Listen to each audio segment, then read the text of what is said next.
ॐ श्री गणेशाय नमः। श्री सरस्वत्यै नमः। श्री वेदव्यासाय नमः।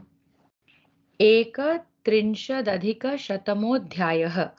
द्रोणाचार्य द्वारा राजकुमारों की शिक्षा, एकलव्य की गुरु भक्ति तथा आचार्य द्वारा शिष्यों की परीक्षा।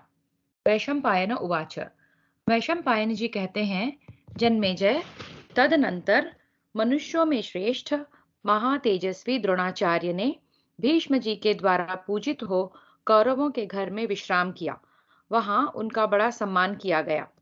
गुरु द्रोणाचार्य जब विश्राम कर चुके थे, तब सामर्थ्यशाली भीष्म जी ने कुरुवंशी पौत्रों को लेकर उन्हें शिष्य रूप में समर्पित किया। साथ ही अत्यंत प्रसन्न होकर भरद्वाज नंदन द्रोण को नाना प्रकार के धन रत्न और सुंदर सामग्रियों से सुसज्जित तथा धन धान्य से संपन्न भवन प्रदान किया।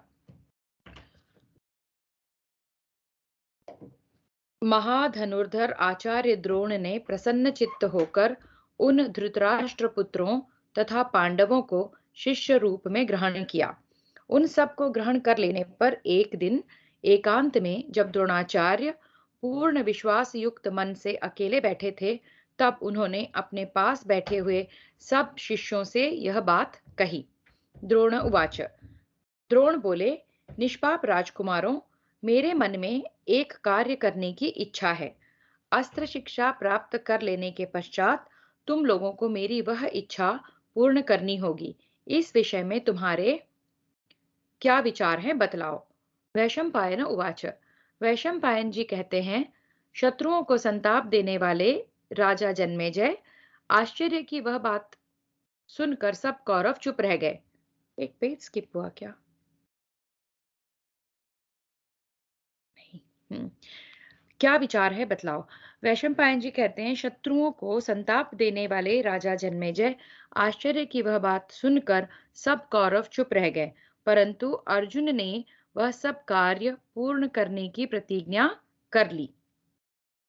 तब आचार्य ने बारंबार अर्जुन का मस्तक सूंघा और उन्हें प्रेम पूर्वक हृदय से लगाकर वे हर्ष के आवेश में रो पड़े।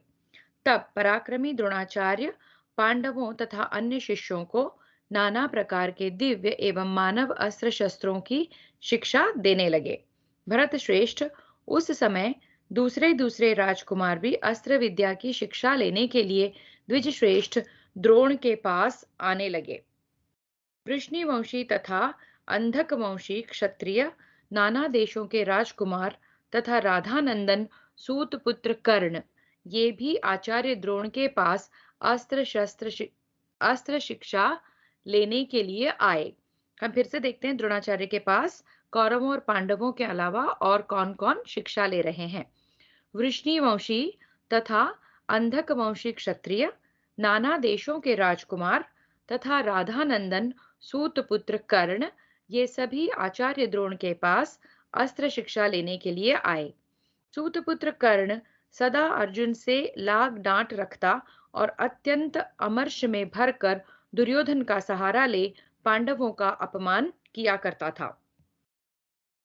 पांडुनंदन अर्जुन सदा अभ्यास में लगे रहने से धनुर्वेद की जिज्ञासा, शिक्षा, बाहुबल और उद्योग की दृष्टि से उन सभी शिष्यों में श्रेष्ठ एवं आचार्य द्रोण की समानता करने योग्य हो गए। उनका अस्त्र विद्या में बड़ा अनुराग था, इसलिए वे तुल्य अस्त्रों के प्रयोग, फूर्ति और सफाई में भी सबसे बढ़ चढ़कर थे। वो ऑलमोस्ट अपने गुरु जितना धनुर्वेद में ज्ञान ले चुके थे। आचार्य द्रोण उपदेश ग्रहण करने में अर्जुन को अनुपम प्रतिभाशाली मानते थे। इस प्रकार आचार्य सब कुमारों को अस्त्र विद्या की शिक्षा देते रहे। वे अन्य सब शिष्यों को तो पानी लाने के लिए कमंडलू देते, जिससे उन्हें लौटने में कुछ विलंब हो जाए, परंतु अपने पुत्र अश्वत्थामा को बड़े मुंह का घड़ा देते, जिससे उसके लौटने में विलंब न हो। अतः अश्वत्थामा सबसे पहले पानी भरकर उनके पास लौट आता था। जब तक दूसरे शिष्य लौट नहीं आते, तब तक वे अपने पुत्र अश्वत्थामा को अस्त्र संचालन की कोई उत्तम विधि बतलाते थे। अर्जुन ने उनके इस कार्य को जान लिया। अतः वे वारुणास्त्र से तुरंत ही अपना कमंडलू भरकर आचार्य पुत्र के साथ ही गुरु के समीप आ जाते थे। इसलिए आचार्य पुत्र से किसी भी गुण की वृद्धि में वे अलग या पीछे न रहे। यही कारण था कि मेधावी अर्जुन अश्वत्थामा से किसी बात में कम न रहे। वे अस्त्र अस्त्रवेत्ताओं में सबसे श्रेष्ठ थे। अर्जुन अपने गुरुदेव की सेवा पूजा के लिए भी उत्तम यत्न करते थे। अस्त्रों के अभ्यास में भी उनकी अच्छी लगन थी। इसलिए वे द्रोणाचार्य के बड़े प्रिय हो गए। अर्जुन को धनुष बाण के अभ्यास में निरंतर लगा हुआ देख द्रोणाचार्य ने रसोइये को एकांत में बुलाकर कहा, तुम अर्जुन को कभी अंधेरे में भोजन न परोसना और मेरी यह बात भी अर्जुन से कभी न कहना। तदनंतर एक दिन जब अर्जुन भोजन कर रहे थे, बड़े जोर से हवा चलने लगी। उससे वहां का जलता हुआ दीपक बुझ गया। उस समय भी कुंती नंदन अर्जुन भोजन करते ही रहे। उन तेजस्वी अर्जुन का हाथ अभ्यासवश अंधेरे में भी मुख से अन्यत्र नहीं जाता था। उसे अभ्यास का ही चमत्कार मानकर महाबाहु पांडुनंदन अर्जुन रात में भी धनुर्विद्या का अभ्यास करने लगे। भारत, उनके धनुष की प्रत्यंचा का टंकार द्रोण ने सोते समय सुना। तब वे उठकर उनके पास गए और उन्हें हृदय से लगाकर बोले। द्रोण उवाच। द्रोण ने कहा, अर्जुन, मैं ऐसा करने का प्रयत्न करूंगा जिससे इस संसार में दूसरा कोई धनुर्धर तुम्हारे समान न हो। मैं तुमसे यह सच्ची बात कहता हूं। जब द्रोणाचार्य ने देखा कि अर्जुन की धनुर्विद्या पाने में कितनी गहरी रुचि है और वो कितने मेहनती हैं, तो द्रोणाचार्य ने उनको हृदय से लगाया और कहा कि मैं ऐसी कोशिश करूंगा कि तुमसे बड़ा धनुर्धर संसार में कोई ना हो। तो ये गुरु का उनके प्रति लगाव था। द्रोण उवाच। द्रोण ने कहा, अर्जुन, मैं ऐसा करने का प्रयत्न करूंगा जिससे इस सारे संसार में दूसरा कोई धनुर्धर तुम्हारे समान ना हो। मैं तुमसे यह सच्ची बात कहता हूं। वैशंपायन उवाच। वैशंपायन जी कहते हैं, राजन, तदनंतर द्रोणाचार्य अर्जुन को पुनः घोड़ों, हाथियों, रथों तथा भूमि पर रहकर युद्ध करने की शिक्षा देने लगे। ट्रेनिंग और रिगरस हो गई। उन्होंने कौरवों को गदा युद्ध, खड्ग चलाने तथा तोमर, प्रास और शक्तियों के प्रयोग की कला एवं एक ही साथ अनेक शस्त्रों के प्रयोग अथवा अकेले ही अनेक शत्रुओं से युद्ध करने की शिक्षा दी। द्रोणाचार्य का वह अस्त्र कौशल सुनकर सहस्रों राजा और राजकुमार धनुर्वेद की शिक्षा लेने के लिए वहां एकत्रित हो गए। महाराज, तदनंतर निषाद राज हिरण्यधनु का पुत्र एकलव्य द्रोण के पास आया, परंतु उसे निषाद पुत्र समझकर धर्मज्ञ आचार्य ने धनुर्विद्या विषयक शिष्य नहीं बनाया। कौरवों की ओर दृष्टि रखकर ही उन्होंने ऐसा किया। शत्रुओं को संताप देने वाले एकलव्य ने द्रोणाचार्य के चरणों में मस्तक रखकर प्रणाम किया और वन में लौटकर उनके मिट्टी की मूर्ति बनाई तथा उसी में आचार्य की परमोच्च भावना रखकर उसने धनुर्विद्या का अभ्यास प्रारंभ किया। वह बड़े नियम के साथ रहता था। तो एकलव्य जो है, निषाद राज्य से द्रोणाचार्य के पास आया धनुर्विद्या सीखने की। उसने भी अपनी आकांक्षा दर्शाई, लेकिन द्रोणाचार्य ने, क्योंकि वो कुरुकुल के और राजाओं के राजकुमारों के आचार्य थे, तो उन्होंने निषाद पुत्र को धनुर्विद्या सिखाने के लिए, शिष्य बनाने के लिए मना कर दिया। तब एकलव्य ने द्रोणाचार्य की मिट्टी की प्रतिमा बनाई और उसने वन में ही अपना स्वयं धनुर्विद्या का अभ्यास प्रारंभ कर दिया और मन ही मन आचार्य द्रोण को ही अपना गुरु मान लिया। आचार्य में उत्तम श्रद्धा रखकर उत्तम और भारी अभ्यास के बल से उसने बाणों के छोड़ने, लौटाने और संधान करने में बड़ी अच्छी फूर्ति प्राप्त कर ली। शत्रुओं का दमन करने वाले जन्मेजय तदनंतर एक दिन समस्त कौरव और पांडव आचार्य द्रोण की अनुमति से रथों पर बैठकर हिंसक पशुओं का शिकार खेलने के लिए निकले। इस कार्य के लिए आवश्यक सामग्री लेकर कोई मनुष्य स्वेच्छानुसार अकेला ही उन पांडवों के पीछे पीछे चला। उसने साथ में एक कुत्ता भी ले रखा था। वे सब अपना अपना काम पूरा करने की इच्छा से वन में इधर उधर विचर रहे थे। उनका वह मूढ़ कुत्ता वन में घूमता घामता निषाद पुत्र एकलव्य के पास जा पहुंचा। एकलव्य के शरीर का रंग काला था, उसके अंगों में मैल जम गया था और उसने काला मृग चर्म एवं जटा धारण कर रखी थी। निषाद पुत्र को इस रूप में देखकर वह कुत्ता भौं भौं करते भौंकता हुआ उसके पास खड़ा हो गया। यह देख भील ने अपने अस्त्र लाघव का परिचय देते हुए उस भौंकने वाले कुत्ते के मुख में मानो एक ही साथ 7 बाण मारे। उसका मुंह बाणों से भर गया और वह उसी अवस्था में पांडवों के पास आया। उसे देखकर पांडव वीर बड़े विस्मय में पड़ गए। वह हाथी की फुर्ती और शब्द के अनुसार लक्ष्य भेदने की उत्तम शक्ति देखकर उस समय सब राजकुमार उस कुत्ते की ओर दृष्टि डालकर लज्जित हो गए और सब प्रकार से बाण मारने वाले की प्रशंसा करने लगे। राजन, तत्पश्चात पांडवों ने उस वनवासी वीर की वन में खोज करते हुए उसे निरंतर बाण चलाते हुए देखा। पांडवों ने जब देखा कि कुत्ते के मुख में 7 बाण जिस तरह से भेदे हुए हैं, उन्हें बड़ा आश्चर्य हुआ और फिर वो देखने निकले कि इस तरह का प्रशंसनीय विद्या का काम किसने किया है। और फिर वो वन में उसकी खोज के लिए निकले। उस समय उन्होंने बाण चलाते हुए एकलव्य को देखा। उस समय उसका रूप बदल गया था। पांडव उसे पहचान न सके, अतः पूछने लगे, तुम कौन हो, किसके पुत्र हो? एकलव्य उवाच। एकलव्य ने कहा, वीरों, आप लोग मुझे निषाद राज हिरण्यधनु का पुत्र तथा द्रोणाचार्य का शिष्य जाने। मैंने धनुर्वेद में विशेष परिश्रम किया है। वैशंपायन उवाच।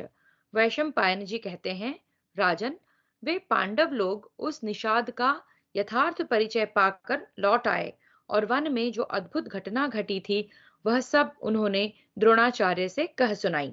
जन्मेजय, कुंती नंदन अर्जुन बार बार एकलव्य का स्मरण करते हुए एकांत में द्रोण से मिलकर प्रेम पूर्वक यूं बोले। अर्जुन उवाच। अर्जुन ने कहा, आचार्य, उस दिन तो आपने मुझे अकेले को हृदय से लगाकर बड़ी प्रसन्नता के साथ यह बात कही थी कि मेरा कोई भी शिष्य तुमसे बढ़कर नहीं होगा। फिर आपका यह अन्य शिष्य निषाद राज का पुत्र अस्त्र विद्या में मुझसे बढ़कर कुशल और संपूर्ण लोक से भी अधिक पराक्रमी कैसे हुआ? वैशंपायन उवाच। वैशंपायन जी कहते हैं, जन्मेजय, आचार्य द्रोण उस निषाद पुत्र के विषय में 2 घड़ी तक मानो कुछ सोचते विचारते रहे। फिर कुछ निश्चय करके वे सव्यसाची अर्जुन को साथ ले उसके पास गए। वहां पहुंचकर उन्होंने एकलव्य को देखा, जो हाथ में धनुष ले निरंतर बाणों की वर्षा कर रहा था। उसके शरीर पर मैल जम गया था। उसने सिर पर जटा धारण कर रखी थी और वस्त्र के स्थान पर चिथड़े लपेटे रखे थे।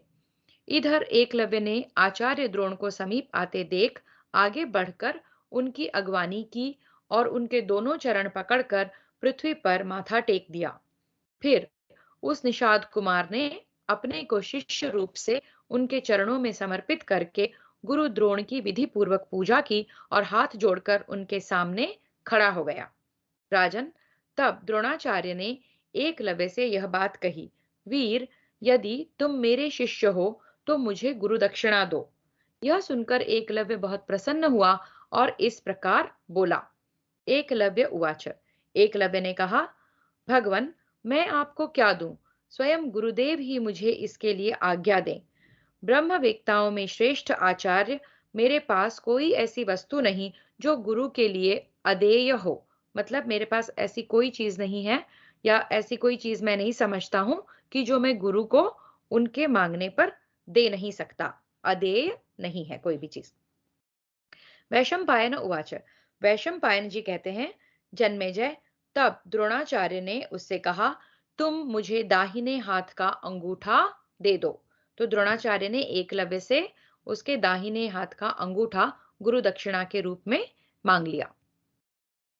द्रोणाचार्य का यह दारुण वचन सुनकर सदा सत्य पर अटल रहने वाले एकलव्य ने अपनी प्रतिज्ञा की रक्षा करते हुए पहले के ही भांति प्रसन्न मुख और उदार चित्त रहकर बिना कुछ सोच विचार किए अपना दाहिना अंगूठा काट कर द्रोणाचार्य को दे दिया।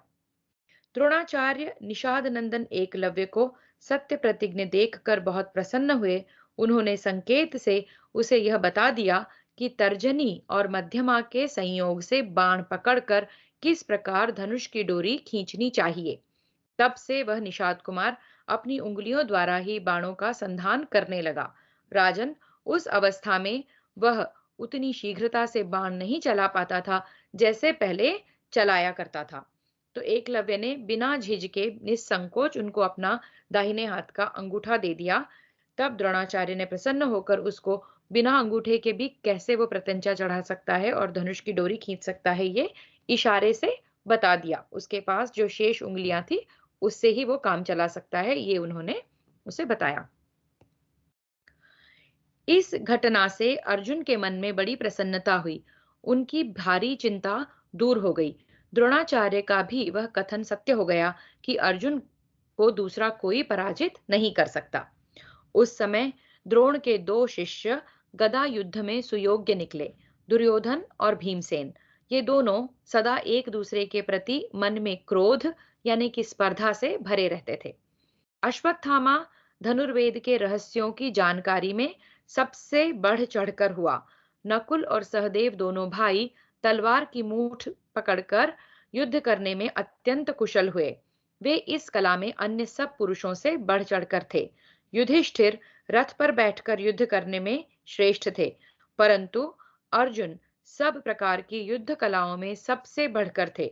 वे समुद्र पर्यंत वे समुद्र पर्यंत सारी पृथ्वी में रथ यूथपतियों के भी यूथपति के रूप में प्रसिद्ध थे। बुद्धि, मन की एकाग्रता, बल और उत्साह के कारण वे संपूर्ण अस्त्र विद्याओं में प्रवीण हुए। अस्त्रों के अभ्यास तथा गुरु के प्रति अनुराग में भी अर्जुन का स्थान सबसे ऊंचा था। यद्यपि सबको समान रूप से अस्त्र विद्या का उपदेश प्राप्त होता था, तो भी पराक्रमी अर्जुन अपनी विशिष्ट प्रतिभा के कारण अकेले ही समस्त कुमारों में अतिरथी हुए। धृतराष्ट्र के पुत्र बड़े दुरात्मा थे। वे भीमसेन को बल में अधिक और अर्जुन को अस्त्र विद्याओं में प्रवीण देखकर परस्पर सहन नहीं कर पाते थे। द्रोणाचार्य के जो पुत्र थे, धृतराष्ट्र के जो पुत्र थे कौरव, उनको भीमसेन और अर्जुन की प्रतिभा देखकर उन्हें ईर्ष्या होती थी।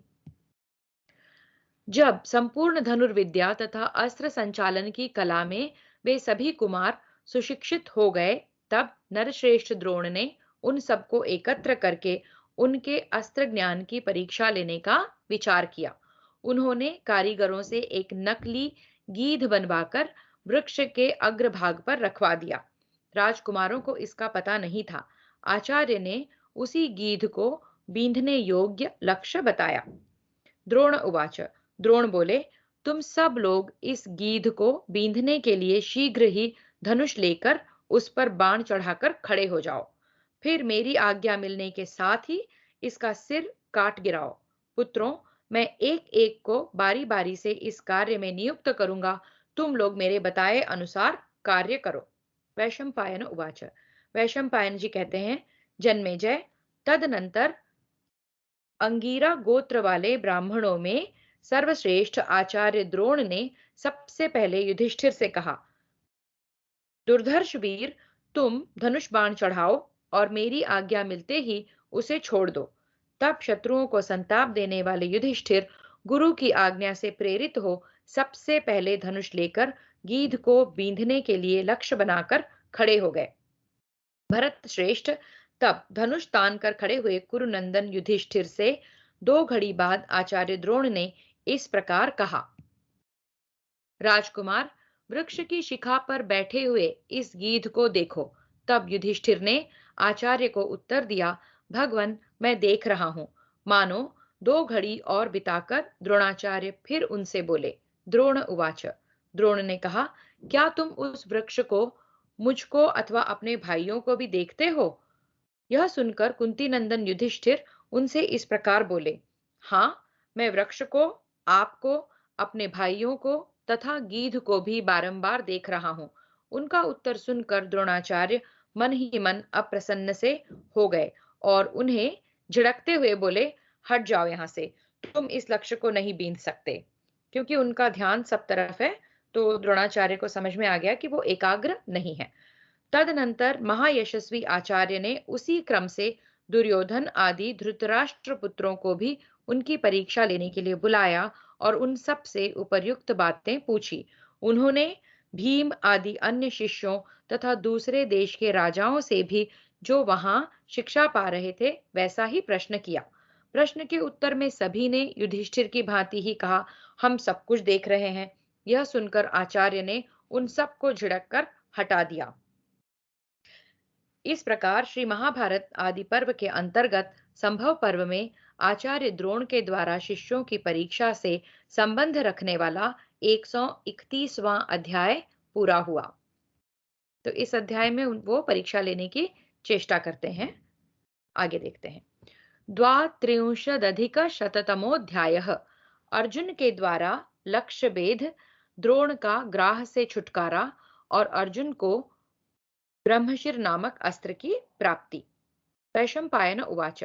वैशंपायन जी कहते हैं, जन्मेजय, तदनंतर द्रोणाचार्य ने अर्जुन से मुस्कुराते हुए कहा, अब तुम्हें इस लक्ष्य का वेध करना है, इसे अच्छी तरह देख लो। मेरी आज्ञा मिलने के साथ ही तुम्हें इस पर बाण छोड़ना होगा। बेटा, धनुष तान कर खड़े हो जाओ और 2 घड़ी मेरे आदेश की प्रतीक्षा करो। उनके ऐसा कहने पर अर्जुन ने धनुष को इस प्रकार खींचा कि वह मंडलाकार यानी कि गोल प्रतीत होने लगा। फिर वे गुरु की आज्ञा से प्रेरित हो गीध की ओर लक्ष्य करके खड़े हो गए। मानो 2 घड़ी बाद द्रोणाचार्य ने उनसे भी उसी प्रकार प्रश्न किया, अर्जुन, क्या तुम इस वृक्ष पर बैठे हुए गीध को, वृक्ष को और मुझे भी देखते हो? जन्मेजय, यह प्रश्न सुनकर अर्जुन ने द्रोणाचार्य से कहा, मैं केवल गीध को देखता हूँ, वृक्ष को अथवा आपको नहीं देखता। इस उत्तर से द्रोण का मन प्रसन्न हो गया। मानो 2 घड़ी बाद दुर्धर्ष द्रोणाचार्य ने पांडव महारथी अर्जुन से फिर पूछा, वत्स, यदि तुम इस गीध को देखते हो तो फिर बताओ उसके अंग कैसे हैं? अर्जुन बोले, मैं गीध का मस्तक भर देख रहा हूं, उसके संपूर्ण शरीर को नहीं। मतलब अर्जुन का फोकस कितना सूक्ष्म है, वो केवल गीध का मस्तक, जिसको कि धड़ से काट के अलग करना है, केवल उसी को देख रहे हैं और कुछ भी नहीं। अर्जुन के यूं कहने पर द्रोणाचार्य के शरीर में हर्षातिरेक से रोमांच हो गया और वे अर्जुन से बोले, चलाओ बाण। अर्जुन ने बिना सोचे विचारे बाण छोड़ दिया। फिर तो पांडुनंदन अर्जुन ने अपने चलाए हुए तीखे क्षुर नामक बाण से वृक्ष पर बैठे हुए उस गीध का मस्तक वेग पूर्वक काट गिराया। इस कार्य में सफलता प्राप्त होने पर आचार्य ने अर्जुन को हृदय से लगा लिया और उन्हें यह विश्वास हो गया कि राजा द्रुपद युद्ध में अर्जुन द्वारा अपने भाई बंधुओं सहित अवश्य पराजित हो जाएंगे।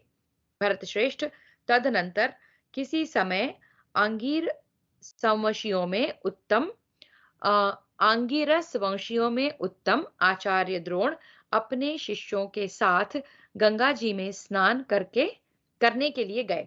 फिर से पढ़ते हैं इसको। भरत श्रेष्ठ, तदनंतर किसी समय आंगिरस वंशियों में उत्तम आचार्य द्रोण अपने शिष्यों के साथ गंगा जी में स्नान करने के लिए गए। वहां जल में गोता लगाते समय काल से प्रेरित हो एक बलवान जल जंतु ग्राह ने द्रोणाचार्य की पिंडली पकड़ ली। वे अपने को छुड़ाने में समर्थ होते हुए भी मानो हड़बड़ाए हुए अपने सभी शिष्यों से बोले, इस ग्राह को मारकर मुझे बचाओ। उनके इस आदेश के साथ ही बीभत्सु यानी कि अर्जुन ने 5 अमोघ एवं तीखे बाणों द्वारा पानी में डूबे हुए उस ग्राह पर प्रहार किया, परंतु दूसरे राजकुमार हक्के बक्के से होकर अपने अपने स्थान पर ही खड़े रह गए। अर्जुन को तत्काल कार्य में तत्पर देख द्रोणाचार्य ने उन्हें अपने सब शिष्यों से बढ़कर माना और उस समय वे उन पर बहुत प्रसन्न हुए। अर्जुन के बाणों से ग्राह ग्राह के टुकड़े टुकड़े हो गए और वह महात्मा द्रोण की पिंडली छोड़कर मर गया। तब द्रोणाचार्य ने महारथी महात्मा अर्जुन से कहा, महाबाहो, यह ब्रह्मशिर नामक अस्त्र मैं तुम्हें प्रयोग और उपसंहार के साथ बता रहा हूं। यह सब अस्त्रों से बढ़कर है तथा इसे धारण करना भी अत्यंत कठिन है। तुम इसे ग्रहण करो। जब उस ग्राह से द्रोणाचार्य को अर्जुन ने अपनी समय सूचकता के साथ मुक्त किया, तो द्रोणाचार्य उन पर बहुत प्रसन्न हुए और उन्होंने अर्जुन को ब्रह्मशिर नामक अस्त्र को कैसे, उसका प्रयोग कैसे करते हैं और उसका उपसंहार यानी उसको वापस कैसे लिया जाता है, इसकी शिक्षा दी। तो अर्जुन ने अपनी योग्यता से इस अस्त्र को सीखा। मनुष्यों पर तुम्हें इस अस्त्र का प्रयोग किसी भी दशा में नहीं करना चाहिए। यदि किसी अल्प तेज वाले पुरुष पर इसे चलाया गया तो यह उसके साथ ही समस्त संसार को भस्म कर सकता है। तात, यह अस्त्र तीनों लोक में असाधारण बताया गया है। तुम मन और इंद्रियों को संयम में रखकर इस अस्त्र को धारण करो और मेरी यह बात सुनो। वीर, यदि कोई अमानव शत्रु तुम्हें युद्ध में पीड़ा देने लगे तो तुम उसका वध करने के लिए इस अस्त्र का प्रयोग कर सकते हो। जब उन्होंने अर्जुन को यह अस्त्र सिखाया तो ये साथ में यह भी कहा कि ये किसी अमानव शत्रु पर यूज करना है, मनुष्य पर नहीं। तब अर्जुन ने तथास्तु कहकर वैसा ही करने की प्रतिज्ञा की और हाथ जोड़कर उस उत्तम अस्त्र को ग्रहण किया। उस समय गुरु द्रोण ने अर्जुन से पुनः यह बात कही, संसार में दूसरा कोई पुरुष तुम्हारे समान धनुर्धर न होगा। इस प्रकार श्री महाभारत आदि पर्व के अंतर्गत संभव पर्व में द्रोणाचार्य का ग्राह से छुटकारा नामक 132वां अध्याय पूरा हुआ। तो इसमें हमने देखा अर्जुन जो है सर्वश्रेष्ठ शिष्य हैं, इसलिए द्रोणाचार्य से हमेशा प्रेम पाते हैं। त्रिंशदधिकशततमोऽध्यायः राजकुमारों का रंगभूमि में अस्त्र कौशल दिखाना। वैशंपायन उवाच। वैशंपायन जी कहते हैं, भारत, जब द्रोण ने देखा कि धृतराष्ट्र के पुत्र तथा पांडव अस्त्र विद्या की शिक्षा समाप्त कर चुके, तब उन्होंने कृपाचार्य, सोमदत्त, बुद्धिमान बाहलिक, गंगानंदन भीष्म, महर्षि व्यास तथा विदुर जी के निकट राजा धृतराष्ट्र से कहा, राजन, आपके कुमार अस्त्र विद्या की शिक्षा प्राप्त कर चुके हैं। कुरुश्रेष्ठ, यदि आपकी अनुमति हो तो वे अपनी सीखी हुई अस्त्र संचालन की कला का प्रदर्शन करें। यह सुनकर महाराज धृतराष्ट्र अत्यंत प्रसन्न चित्त से बोले। धृतराष्ट्र उवाच। धृतराष्ट्र ने कहा, द्विज श्रेष्ठ भरद्वाज नंदन, आपने राजकुमारों को अस्त्र की शिक्षा देकर बहुत बड़ा कार्य किया है। आप कुमारों की अस्त्र शिक्षा के प्रदर्शन के लिए जब जो समय ठीक समझें, जिस स्थान पर जिस जिस प्रकार का प्रबंध आवश्यक माने, उस तरह की तैयारी करने के लिए स्वयं ही मुझे आज्ञा दें। आज मैं नेत्रहीन होने के कारण दुखी होकर जिनके पास आंखें हैं, उन मनुष्यों के सुख और सौभाग्य को पाने के लिए तरस रहा हूं, क्योंकि वे अस्त्र कौशल का प्रदर्शन करने के लिए भांति भांति के पराक्रम करने वाले मेरे पुत्रों को देखेंगे। आचार्य से इतना कहकर राजा धृतराष्ट्र विदुर से बोले, धर्मवत्सल विदुर, गुरु द्रोणाचार्य जो काम जैसे कहते हैं उसी प्रकार उसे करो। मेरी राय में इसके समान प्रिय कार्य दूसरा नहीं होगा। तदनंतर राजा की आज्ञा लेकर विदुर जी आचार्य द्रोण के साथ बाहर निकले। महाबुद्धिमान भरद्वाज नंदन द्रोण ने रंग मंडप के लिए एक भूमि पसंद की और उसका माप करवाया। वह भूमि समतल थी, उसमें वृक्ष या झाड़ झंखाड़ नहीं थे, वह उत्तर दिशा की ओर नीची थी। वक्ताओं में श्रेष्ठ द्रोण ने वास्तु पूजन देखने के लिए डिंडिम घोष करा के वीर समुदाय को आमंत्रित किया और उत्तम नक्षत्र से युक्त तिथि में उस भूमि पर वास्तु पूजन किया। तत्पश्चात उनके शिल्पियों ने इस रंग भूमि में वास्तुशास्त्र के अनुसार विधि पूर्वक एक अति विशाल प्रेक्षागृह की नींव डाली तथा राजा और राजघराने की स्त्रियों के बैठने के लिए वहां सब प्रकार के अस्त्र शस्त्रों से संपन्न बहुत सुंदर भवन बनाया। जनपद के लोगों ने अपने बैठने के लिए वहां ऊंचे और विशाल मंच बनवाए तथा स्त्रियों को लाने के लिए बहुमूल्य शिबिकाएं तैयार की गईं। प्रेक्षागृह बनवाया था। प्रेक्षागृह का मतलब होता है जो उत्सव या नाटक आदि को सुविधा पूर्वक देखने के उद्देश्य से बनाया गया हो, उसे प्रेक्षागृह या प्रेक्षा भवन कहते हैं। तो उन्होंने धृतराष्ट्र की आज्ञा पाकर वहां एक अस्त्र शस्त्र विद्या जो कौरव पांडव अपनी दिखाने वाले हैं उसके लिए एक आयोजन किया। मुहूर्त देखकर और सही भूमि और का चयन कर कर वास्तुशास्त्र द्वारा उसको सब तरह से उचित स्थान में बनवाकर फिर यहाँ पर अब प्रदर्शन होने वाला है। तत्पश्चात जब निश्चित दिन आया तब मंत्रियों सहित राजा धृतराष्ट्र भीष्म जी तथा आचार्य प्रवर कृप को आगे कर बाहलिक सोमदत्त भूरिश्रवा तथा अन्यान्य कौरवों और मंत्रियों को साथ ले नगर से बाहर उस दिव्य प्रेक्षागृह में आए। उसमें मोतियों की झालरें लगी थी। वैदूर्य मणियों से उस भवन को सजाया गया था तथा उसकी दीवारों में स्वर्ण खंड मढ़े गए थे। बहुत सुंदर सा वो प्रेक्षागृह बनाया गया था और वहां भी आचार्य द्रोण आए हैं। विजयी वीरों में श्रेष्ठ जन्मेजय, परम सौभाग्यशालिनी गांधारी, कुंती तथा राजभवन की सभी स्त्रियां वस्त्राभूषणों से सज धज कर दास दासियों और आवश्यक सामग्रियों के साथ उस भवन में आईं तथा जैसे देवांगनाएं मरु पर्वत पर चढ़ती हैं उसी प्रकार वे हर्षपूर्वक मंचों पर चढ़ गईं। ब्राह्मण, क्षत्रिय आदि चारों वर्णों के लोग कुमारों का अस्त्र कौशल देखने की इच्छा से तुरंत नगर से निकलकर आ गए। क्षण भर में वहां विशाल जन समुदाय एकत्र हो गया। अनेक प्रकार के बाजों के बजने से तथा मनुष्यों के बढ़ते हुए कौतूहल से वह जनसमूह उस समय क्षुब्ध महासागर के समान जान पड़ता था। तदनंतर श्वेत वस्त्र और श्वेत यज्ञोपवीत धारण किए आचार्य द्रोण ने अपने पुत्र अश्वत्थामा के साथ रंगभूमि में प्रवेश किया। मानो मेघ रहित आकाश में चंद्रमा ने मंगल के साथ पदार्पण किया हो। आचार्य के सिर और दाढ़ी मूछ के बाल सफेद हो गए थे। वे श्वेत पुष्पों की माला और श्वेत चंदन से सुशोभित हो रहे थे। बलवानों में श्रेष्ठ द्रोण ने यथा समय देव पूजा और श्रेष्ठ मंत्रवेत्ता ब्राह्मणों से मंगल पाठ करवाया। उस समय राजा धृतराष्ट्र ने सुवर्ण, मणि, रत्न तथा नाना प्रकार के वस्त्र आचार्य द्रोण और कृप को दक्षिणा रूप में दिए। फिर सुखमय पुण्याहवाचन तथा दान होम आदि पुण्य कर्मों के अनंतर नाना प्रकार की शस्त्र सामग्री लेकर बहुत से मनुष्यों ने उस रंग मंडप में प्रवेश किया।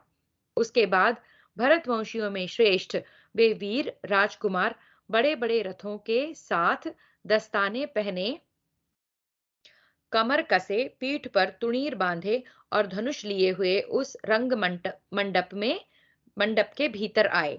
फिर से देखते हैं अब कौरव पांडव जो है एंटर कर रहे हैं, वीर राजकुमार उस रंग मंडप में आ रहे हैं। कैसे आते हैं वो?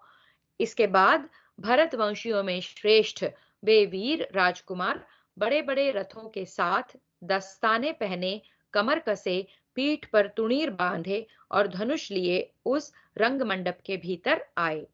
नरश्रेष्ठ युधिष्ठिर आदि उन राजकुमारों ने जेठे छोटे के क्रम से स्थित हो उस रंगभूमि के मध्य भाग में बैठे हुए आचार्य द्रोण को प्रणाम करके द्रोण और कृप दोनों आचार्यों की यथोचित पूजा की।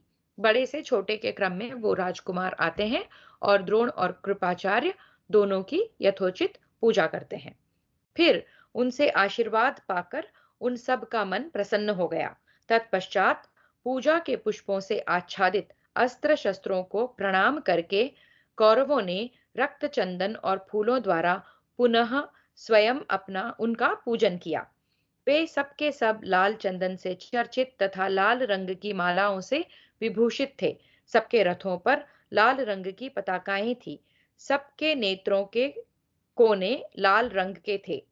तदनंतर तपाए हुए सुवर्ण के आभूषणों से विभूषित एवं शत्रुओं को संताप देने वाले कौरव राजकुमारों ने आचार्य द्रोण की आज्ञा पाकर पहले अपने अस्त्र एवं धनुष लेकर डोरी चढ़ाई और उस पर भांति भांति की आकृति के बाणों का संधान करके प्रत्यंचा का टंकार करते और ताल ठोकते हुए समस्त प्राणियों का आदर किया। तत्पश्चात वे महाक्रमी राजकुमार वहां परम अद्भुत अस्त्र कौशल प्रकट करने लगे। कितने ही मनुष्य बाण लग जाने के डर से अपना मस्तक झुका देते थे। दूसरे लोग अत्यंत विस्मित होकर बिना किसी भय के सब कुछ देखते थे। वे राजकुमार घोड़ों पर सवार हो अपने नाम के अक्षरों से सुशोभित और बड़ी फुर्ती के साथ छोड़े हुए नाना प्रकार के बाणों द्वारा शीघ्रता पूर्वक लक्ष्य भेद करने लगे। हम यहाँ देखते हैं कि राजकुमारों के बाणों पर उनके नाम के अक्षर भी अंकित हैं। धनुष बाण लिए हुए राजकुमारों के उस समुदाय को गंधर्व नगर के समान अद्भुत देख वहां समस्त दर्शक आश्चर्यचकित हो गए। जन्मेजय सैकड़ों और हजारों संख्या में एक एक जगह बैठे हुए लोग आश्चर्यचकित नेत्रों से देखते हुए सहसा साधु साधु यानी कि वाह वाह कर कर कोलाहल मचा देते थे। उन महाबली राजकुमारों ने पहले धनुष बाणों के पैंतरे दिखाए। तदनंतर रथ संचालन के विविध मार्गों, शीघ्र ले जाना, लौटा लाना, दाएं बाएं और मंडलाकार चलाना आदि का अवलोकन कराया। फिर कुश्ती लड़ने तथा हाथी और घोड़े की पीठ पर बैठकर युद्ध करने की चातुरी का परिचय दिया।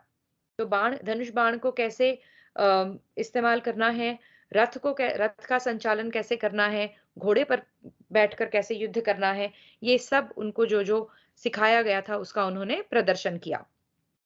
इसके बाद वे ढाल और तलवार लेकर एक दूसरे पर प्रहार करते हुए खड्ग चलाने के शास्त्रोक्त मार्ग, ऊपर नीचे अगल बगल में घुमाने की कला का प्रदर्शन करने लगे।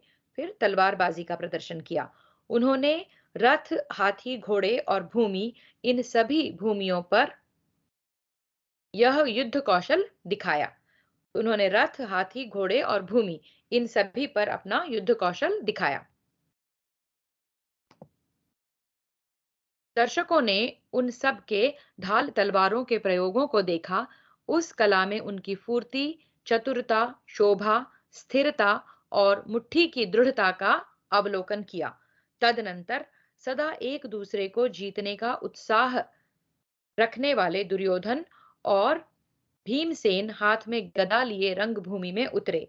उस समय वे एक एक शिखर वाले दो पर्वतों की भांति शोभा पा रहे थे। वे दोनों महाबाहु कमर कसकर पुरुषार्थ दिखाने के लिए आमने सामने डटकर खड़े थे और गर्जना कर रहे थे, मानो दो मत वाले गजराज किसी हाथिनी के लिए एक दूसरे से भिड़ना चाहते और चिंघाड़ते हों। वे दोनों महाबली योद्धा अपनी अपनी गदा को दाएं बाएं मंडलाकार घुमाते हुए दो मदोन्मत्त हाथियों की भांति मंडल के भीतर विचरने लगे। विदुर धृतराष्ट्र को और पांडव जननी कुंती गांधारी को उन राजकुमारों की सारी चेष्टाएं बताती जा रही थी। तो यहाँ पर धृतराष्ट्र जो कि नेत्रहीन है, देख नहीं सकते, उनको विदुर सारा वृतांत सुना रहे हैं और कुंती जो है वो गांधारी को, क्योंकि उन्होंने भी अपने आंख पर पट्टी बांध रखी और वो भी नहीं देख सकती है, उनको राजकुमारों की जो सारी चेष्टाएं हो रही है उनके बारे में बताती जाती हैं। इस प्रकार श्री महाभारत आदि पर्व के अंतर्गत संभव पर्व में अस्त्र कौशल दर्शन विषयक 133वां अध्याय पूरा हुआ। चतुस्त्रिंशदधिकशततमोऽध्यायः भीमसेन, दुर्योधन तथा अर्जुन के द्वारा अस्त्र कौशल का प्रदर्शन। वैशंपायन उवाच। वैशंपायन जी कहते हैं, जन्मेजय, जब कुरुराज दुर्योधन और बलवानों में श्रेष्ठ भीमसेन रंगभूमि में उतरकर गदा युद्ध कर रहे थे, उस समय दर्शक जनता उनके प्रति पक्षपात पूर्ण स्नेह करने के कारण मानो दो दलों में बट गई। तो ये दो महारथियों को देखते समय जैसे सबको साहजिक है, कभी कोई हम किसी का पक्ष ले लेते हैं, हमें जो अधिक पसंद होता है, वैसे ही दर्शक भी थोड़े से पक्षपाती होकर इस अ, अ, को देख रहे हैं, इस समारोह को देख रहे हैं। कुछ देखते हैं, अहो वीर कुरुराज कैसा अद्भुत पराक्रम दिखा रहे हैं। दूसरे बोल उठते हैं, वाह भीमसेन तो गजब का हाथ मारते हैं। इस तरह की बातें करने वाले लोगों की भारी आवाजें वहां सहसा सब ओर गूंजने लगी। कोई दुर्योधन की सराहना कर रहा है, तो कोई भीमसेन की। फिर तो सारी रंगभूमि में क्षुब्ध महासागर के समान हलचल मच गई। यह देख बुद्धिमान द्रोणाचार्य ने अपने प्रिय पुत्र अश्वत्थामा से कहा। द्रोण उवाच। द्रोण बोले, वत्स, ये दोनों महापराक्रमी वीर अस्त्र विद्या में अत्यंत अभ्यस्त हैं। तुम इन दोनों को युद्ध से रोको, जिससे भीमसेन और दुर्योधन को लेकर रंगभूमि में सब ओर क्रोध न फैल जाए। वैशंपायन उवाच। वैशंपायन जी कहते हैं, जन्मेजय, तदनंतर अश्वत्थामा ने बड़े वेग से उठकर भीमसेन और दुर्योधन को रोकते हुए कहा, भीम, तुम्हारे गुरु की आज्ञा है। गांधारी नंदन आचार्य का आदेश है। तुम दोनों का युद्ध बंद होना चाहिए। तुम दोनों ही योग्य हो। तुम्हारा एक दूसरे के प्रति वेग पूर्वक आक्रमण अवांछनीय है। तुम दोनों का यह दुस्साहस अनुचित है, अतः इसे बंद करो। इस प्रकार कहकर प्रलयकालीन वायु से विक्षुब्ध उत्ताल तरंगों वाले दो समुद्रों की भांति गदा उठाए हुए दुर्योधन और भीमसेन को गुरुपुत्र अश्वत्थामा ने युद्ध से रोक दिया। यहाँ कंपटीशन बहुत अधिक हो गई, तो ये प्रदर्शनी से ज्यादा असली युद्ध जैसा दिखने लगा। तो फिर द्रोणाचार्य ने अश्वत्थामा को कहा कि इसे रोकना ही उचित होगा, और अश्वत्थामा ने दोनों भीम और दुर्योधन को रोका। तत्पश्चात द्रोणाचार्य ने महान मेघों के समान कोलाहल करने वाले बाजों को बंद कराकर रंगभूमि में उपस्थित हो यह बात कही। तो वहां जो बाजे बज रहे थे उसको बंद कराकर द्रोणाचार्य कुछ कहते हैं। दर्शक गण, जो मुझे पुत्र से भी अधिक प्रिय है, जिसने संपूर्ण शस्त्रों में निपुणता प्राप्त की है, तथा जो भगवान नारायण के समान पराक्रमी है, उस इंद्र कुमार कुंती पुत्र अर्जुन का कौशल आप लोग देखें। तो द्रोणाचार्य स्वयं, अभी अर्जुन आ रहे हैं, उसकी जानकारी दे रहे हैं प्रेक्षकों को। तदनंतर आचार्य के कहने से स्वस्ति वाचन कराकर तरुण वीर अर्जुन गोह के चमड़े के बने हुए हाथ के दस्ताने पहने, बाणों से भरा तरकस लिए धनुष सहित रंगभूमि में दिखाई दिए। वे श्याम शरीर पर सोने का कवच धारण किए ऐसे सुशोभित हो रहे थे, मानो सूर्य, इंद्रधनुष, विद्युत और संध्या काल से युक्त मेघ शोभा पाता हो। फिर तो समूचे रंग मंडप में हर्षोल्लास छा गया। सब ओर भांति भांति के बाजे और शंख बजने लगे। ये कुंती के तेजस्वी पुत्र हैं। ये ही पांडु के मझले बेटे हैं। ये देवराज इंद्र की संतान हैं। ये ही कुरुवंश के रक्षक हैं। अस्त्र विद्या के विद्वानों में ये सबसे उत्तम हैं। ये धर्मात्माओं और शीलवानों में श्रेष्ठ हैं। शील और ज्ञान की तो ये सर्वोत्तम निधि हैं। उस समय दर्शकों के मुख से तुमुल ध्वनि के साथ निकली हुई ये बातें सुनकर कुंती के स्तनों से दूध और नेत्रों से स्नेह के आंसू बहने लगे।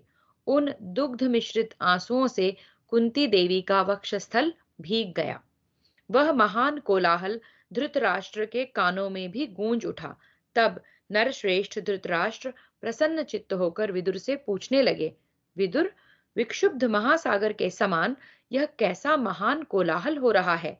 यह शब्द मानो आकाश को विदीर्ण करता हुआ रंगभूमि में सहसा व्यक्त हो उठा है। विदुर उवाच। विदुर ने कहा, महाराज, ये पांडुनंदन अर्जुन कवच बांधकर रंगभूमि में उतरे हैं, इसी कारण यह भारी आवाज हो रही है। धृतराष्ट्र उवाच। धृतराष्ट्र बोले, महामते, कुंती रूपी अरणी से प्रकट हुए इन तीनों पांडव रूपी अग्नियों से मैं धन्य हो गया। इन तीनों के द्वारा मैं सर्वथा अनुग्रहित और सुरक्षित हूँ। वैशंपायन उवाच। वैशंपायन जी कहते हैं, जन्मेजय, इस प्रकार आनंदातिरेक से मुखरित हुआ वह रंग मंडप जब किसी तरह कुछ शांत हुआ, तब अर्जुन ने आचार्य को अपनी अस्त्र संचालन की फुर्ती दिखानी आरंभ की। उन्होंने पहले आग्नेयास्त्र से आग पैदा की, फिर वारुणास्त्र से जल उत्पन्न करके उसे बुझा दिया, वायव्यास्त्र से आंधी चला दी और पर्जन्यास्त्र से बादल पैदा कर दिए। उन्होंने भौमास्त्र से पृथ्वी और पर्वतास्त्र से पर्वतों को उत्पन्न कर दिया। फिर अंतर्धानास्त्र के द्वारा वे स्वयं अदृश्य हो गए। वे क्षण भर में बहुत लंबे हो जाते और क्षण भर में ही बहुत छोटे बन जाते। वह क्षण में रथ के धुरे पर खड़े होते तो दूसरे क्षण रथ के बीच में दिखाई देते, फिर पलक मारते मारते पृथ्वी पर उतरकर अस्त्र कौशल दिखाने लगते। उनके गुरु अपने गुरु के प्रिय शिष्य अर्जुन ने बड़ी फुर्ती और खूबसूरती के साथ सुकुमार, सूक्ष्म और भारी निशाने को भी बिना हिलाए डुलाए नाना प्रकार के बाणों द्वारा बींध दिया। फिर से अपने गुरु के प्रिय शिष्य अर्जुन ने बड़ी फुर्ती और खूबसूरती के साथ सुकुमार, सूक्ष्म और भारी निशान को भी बिना हिलाए डुलाए नाना प्रकार के बाणों द्वारा बींध दिया। रंगभूमि में लोहे का बना हुआ सुअर इस प्रकार रखा गया था कि वह सब ओर चक्कर लगा रहा था। उस घूमते हुए सुअर के मुख में अर्जुन ने एक ही साथ एक बाण की भांति 5 बाण मारे। वे पांचों बाण एक दूसरे से सटे हुए नहीं थे। एक जगह गाय का सींग एक रस्सी में लटकाया गया था जो हिल रहा था। महापराक्रमी अर्जुन ने उस सींग के छेद में लगातार 21 बाण गड़ा दिए। निष्पाप जन्मेजय, इस प्रकार उन्होंने बड़ा भारी अस्त्र कौशल दिखाया। खड्ग, धनुष और गदा आदि के भी शस्त्र कुशल अर्जुन के अनेक पैतरे और हाथ दिखलाए। फिर से देखते हैं। निष्पाप जन्मेजय, इस प्रकार उन्होंने बड़ा भारी अस्त्र कौशल दिखाया। खड्ग, धनुष और गदा आदि के भी शस्त्र कुशल अर्जुन ने अपने पैतरे और हाथ दिखलाए। अनेक पैतरे और हाथ दिखलाए। ओके, तो अर्जुन जो है उनकी अस्त्र कुशलता कुछ ऐसी है कि वो सब कुछ ही सार काफी सारे अस्त्र चला सकते हैं। खड्ग, धनुष, गदा, ये सब, और अनेक पैतरे और हाथ दिखलाए। तो ये था अर्जुन का प्रदर्शन। भारत इस प्रकार अस्त्र कौशल दिखाने का अधिकांश कार्य जब समाप्त हो चला, मनुष्यों का कोलाहल और बाजे गाजे का शब्द जब शांत होने लगा, उसी समय दरवाजे की ओर से किसी का अपनी भुजाओं पर ताल ठोकने का भारी शब्द सुनाई पड़ा, मानो वज्र आपस में टकरा रहे हों। वह शब्द किसी वीर के महात्म्य तथा बल का सूचक था। तो अर्जुन अपनी शस्त्र विद्या का कौशल प्रदर्शन कर ही रहे थे, तो उस समय कोई अपनी भुजाओं पर ताल ठोककर रंग मंडप में आ रहा है, ऐसा शब्द सुनाई पड़ा। देखते हैं कौन आते हैं। उसे सुनकर लोग कहने लगे, कहीं पहाड़ तो नहीं फट गए, पृथ्वी तो नहीं विदीर्ण हो गई, अथवा जल की धारा से परिपूर्ण घनीभूत बादलों की गंभीर गर्जना से आकाश मंडल तो नहीं गूंज रहा है। राजन, उस रंग मंडप में बैठे हुए लोगों के मन में क्षण भर में उपर्युक्त विचार आने लगे। उस समय सभी दर्शक दरवाजे की ओर मुंह घुमाकर देखने लगे। इधर कुंती कुमार पांचों भाइयों से घिरे हुए आचार्य द्रोण 5 तारों वाले हस्त नक्षत्र से संयुक्त चंद्रमा की भांति शोभा पा रहे थे। शत्रुहंता बलवान दुर्योधन भी उठकर खड़ा हो गया। अश्वत्थामा सहित उसके 100 भाइयों ने आकर उसे चारों ओर से घेर लिया। हाथों में आयुध उठाए हुए अपने भाइयों से घिरा हुआ गदाधारी दुर्योधन पूर्व काल में दानव संहार के समय देवताओं से घिरे देवराज इंद्र के समान शोभा पाने लगा। इस प्रकार श्री महाभारत आदि पर्व के अंतर्गत संभव पर्व में अस्त्र दर्शन विषयक 134वां अध्याय पूरा हुआ। तो यहाँ हमने देखा कि कौरवों ने अपनी अस्त्र कुशलता दिखाई, पांडवों ने भी दिखाई, और दुर्योधन और भीमसेन का गदा युद्ध बहुत दोनों भी का प्रदर्शन हुआ और दोनों भी अत्यधिक उत्तेजित हो गए। द्रोणाचार्य ने अश्वत्थामा से कहकर उन दोनों को रोका, और उसके बाद अर्जुन ने अपनी अम, अस्त्र शस्त्र कुशलता दिखाई, और अब भारी गर्जना के साथ कोई व्यक्ति रंग मंडप में आया है। हरि ओम।